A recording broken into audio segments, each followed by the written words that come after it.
Goodbye لوکاس. عمق فاجعه رو بدونین کلی کرم که روشونه. بیشتر از این که ماهی ببینی کرم میدیدی. ساحلی هرمزگان خیلی قشنگه. چند متر هم رکاب بزنی رسیدی. خدا کنه که ما رو تا بندر عباس یاری کنه. حسیری.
خب ما بعد 2 شبانه روز گشت و گذار و کمپ تو جزیره هندورابی اومدیم با قایق رسیدیم به کلات. اینجا نزدیک بندر آفتابه و امروز دیگه از بچه ها جدا میشیم که آمسعود و باران خانم میرن به سمت کیش و از اونجا پرواز دارن به تهران. دیگه آخر این برنامه سفرشونه.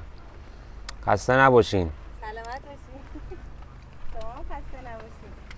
قربانت، مرسی. خیلی لذت بردیم. برنامه بسیار خوبی بود. مرسی. ما هم همینطور واقعا در کنار شما. بهمون خیلی چسبید. خاطرات قشنگی شد. از تجربهاتون استفاده کردیم. خدا نگهدار.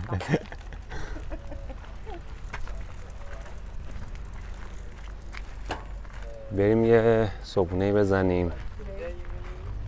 میخوایم بریم صبحونه بخوریم بعد راه بیفتیم یا بریم آفتاب؟ بریم آفتاب. نزدیک آفتاب بریم آفتاب. خب راه بیفتیم بریم آفتاب و اونجا هم از بچه‌ها خداحافظی کنیم و ما هم راه خودمون و مسیر خودمون رو ادامه بدیم.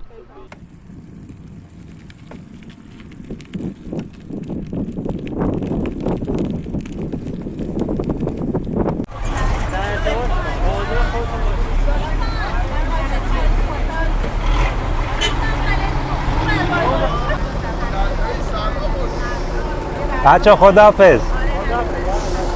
Goodbye لوکاس. خب در نهایت ما از بچه ها خداحافظی کردیم و از اسکله بندر آفتاب اومدیم بیرون. از اینجا هم فکر کنم کشتی کیش دیده میشه رو آب. ما اومدیم دیگه مسیر اصلی که سفرمون رو ادامه بدیم به سمت بندر عباس. خب ما یه 7-8 کیلومتری رکاب زدیم و 90% سربالایی بود. صبحونه نخورده، قهوه نزده. خلاصه اومدیم این رستوران بین راهی رو پیدا کردیم که مجهز به آلاچیق و هایپرمارکت و سرویس و همه چی هست. گفتیم بهترین جا هست برای اینکه دیگه بزنیم کنار جاده و انرژیمون رو تامین کنیم، صبحونه رو بخوریم و بعدش راه بیفتیم به سمت بندر چارک. هوا فوق‌العاده خوبه، آفتاب اونجوری تیز نیست، ابریه و تا جایی که میتونیم مسیرمون رو ادامه میدیم. فکر کنم دیگه بندر چارک جای مناسبی باشه برای امشب که بمونیم اونجا. خب از همین نقطه تا بندر چارک حدود 34 کیلومتر راه داریم و مسیرم یه جورای ساحلیه ولی خیلی کوهستانیه، خیلی پرفراز و نشیبه. 17 کیلومتر سربالایی، 17 کیلومتر سرپایینی. بچه ها باورتون میشه این مسیر ساحلیه سمت چارک کاملا کوهستانی.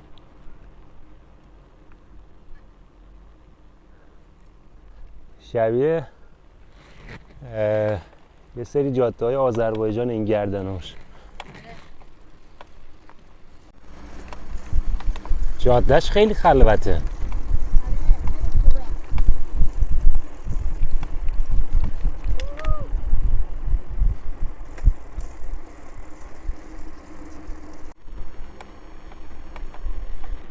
توی مسیری داریم رکاب میزنیم که غیر خودمون هیچ احد الناسی رو نمیبینید.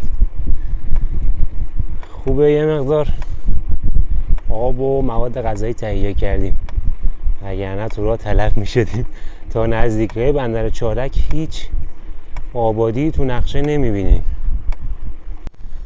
یه تجربه بسیار بدی که تو این مسیر الان داریم اینه که این سمت جاده که داریم رکاب میزنیم منتهی علیه سمت راستش خیلی بوی وحشتناک ماهی میده.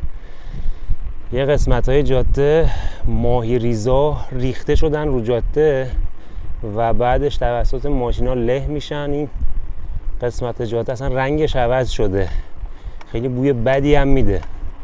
ما الان یکی از این ماشینا رو دیدیم که رد شد و ماهیای ریزی که صید شدن اینا هم میکنن و آب این ماهیا میریزه تو جاده و حتی بعضی جا خود ماهیا هم میریزن، چون ماهیا خیلی ریزن دیگه از اون جعبه ها میریزن بیرون و توسط بقیه ماشینا که تردد میکنن له میشن.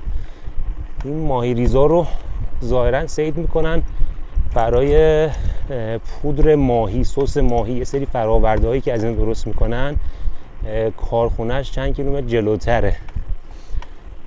نمیدونم چرا اینجوری باید حمل بشه که این وضعیت اسفناک تو این جاده به وجود بیاد. اینجا همون کارخونه‌ایه که میگفتم پودر ماهی، فرآورده های مختلفی از این ماهی‌های ریز درست میکنن. این قسمت جاده اصلا بوی وحشتناکی میده. سمت چپ هم بریم یه نگاه بندازیم که چطوری این ماهی‌ها رو ریختن کنار جاده و ظاهرا دارن خشکشون میکنن. آره اینجا نوشته که شرکت بین‌المللی پودر ماهی. این ماهی ریزا رو که ریختن تو جاده یه قسمتی رو بهتون نشون بدم که عمق فاجعه رو بدونین.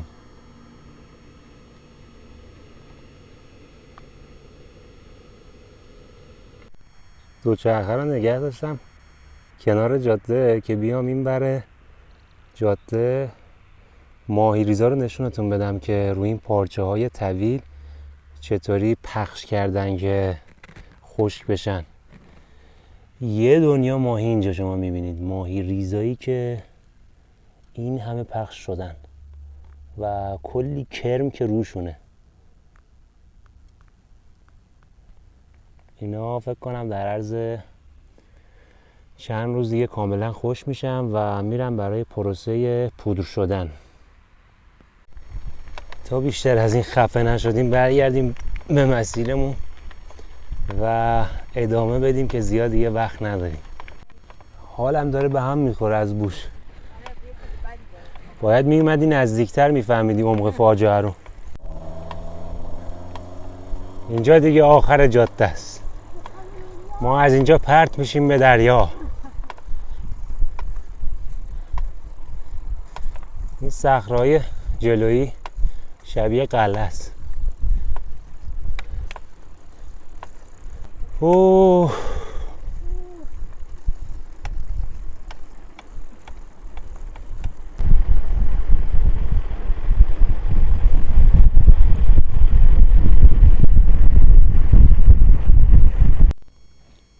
زیاد راه نمونده دیگه بندر چارک. فرصتشو داریم که یکم کنار این جاده تو این ساحل استراحت کنیم.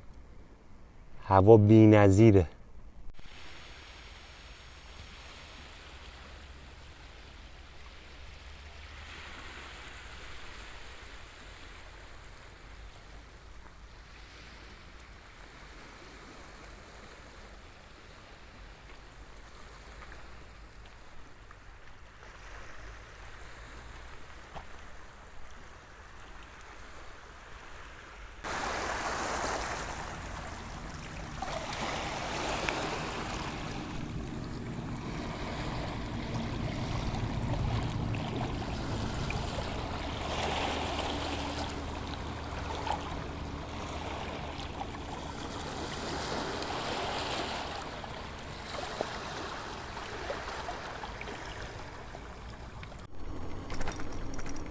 حدود 15 کیلومتر مونده برسیم به چارک و تا هوا روشنه بریم یه جای مناسب پیدا کنیم برای کمپ که حسابی خسته ایم. صبح فقط قبل طلوع بیدار شدیم که یه جمع و جور کنیم و بتونیم به موقع برسیم بندر آفتاب. از این مسیر رد می شدیم. گفتم این کوه زیبا، صخره زیبا هم شما ببینید، خیلی قشنگه، فوق‌العاده است. کلا این مسیر ساحلی هرمزگان خیلی قشنگه. تلاقی کوهستان و دریا خیلی زیاد دیدیم تو این مسیر. رسیدیم سر یه گردنه تند و تیز.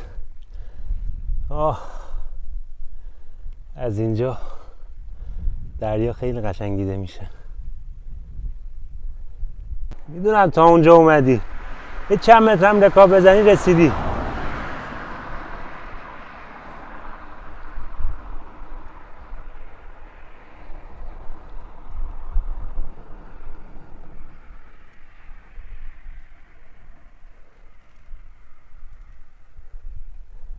این وسطش یهو نگه میداری خیلی سخت میشه دیگه ادامش. بریم که برسیم به آخر این سربالایی.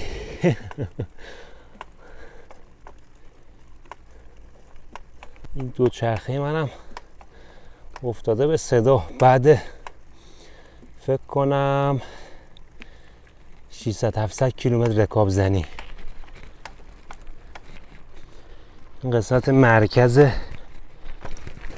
پدال بولبرینگش فکر کنم مشکل داره، باید تعویضش کنم. خدا کنه که ما رو تا بندر عباس یاری کنه.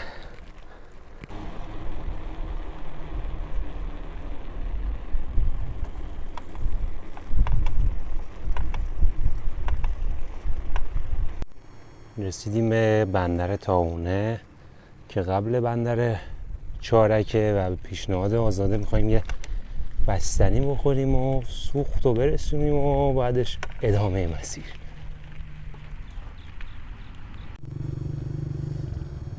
خوشمزه است. بستنی حصیری.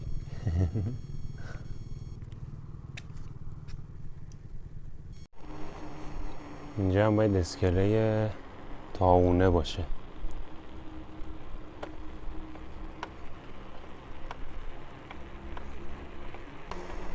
از همین نقطه نور چراغای بندر چارک دیده میشه.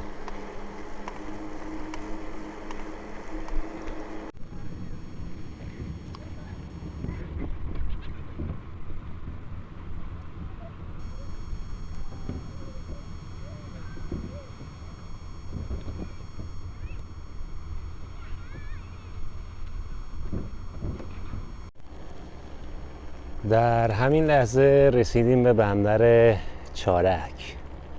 بریم داخل شهر یه دوری بزنیم ببینیم کجا مناسبه برای شبمانی و کمپ.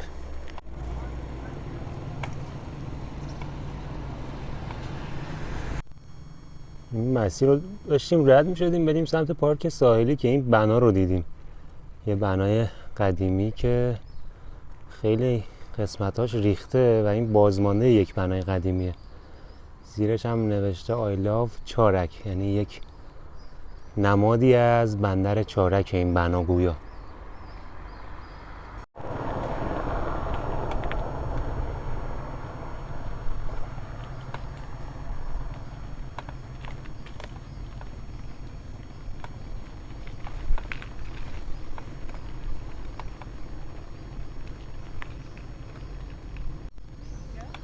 آره پارک ساحلیش هم اینجاست.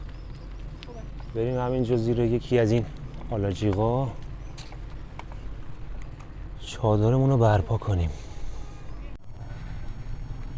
خب ما در نهایت اومدیم رسیدیم به پارک ساحلی بندر چارک. اومدم این تاب ساحلی چارک رو ببینم، دیدم یه اسبم اینجا بستن. سلام علیکم. کی شما رو اینجا بسته؟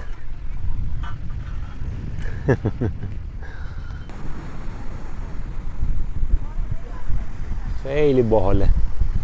بریم وسیله پسیلمون رو بچینیم و چادرها رو بزنیم و شب حسابی بیایم اینجا تاپ بخوریم.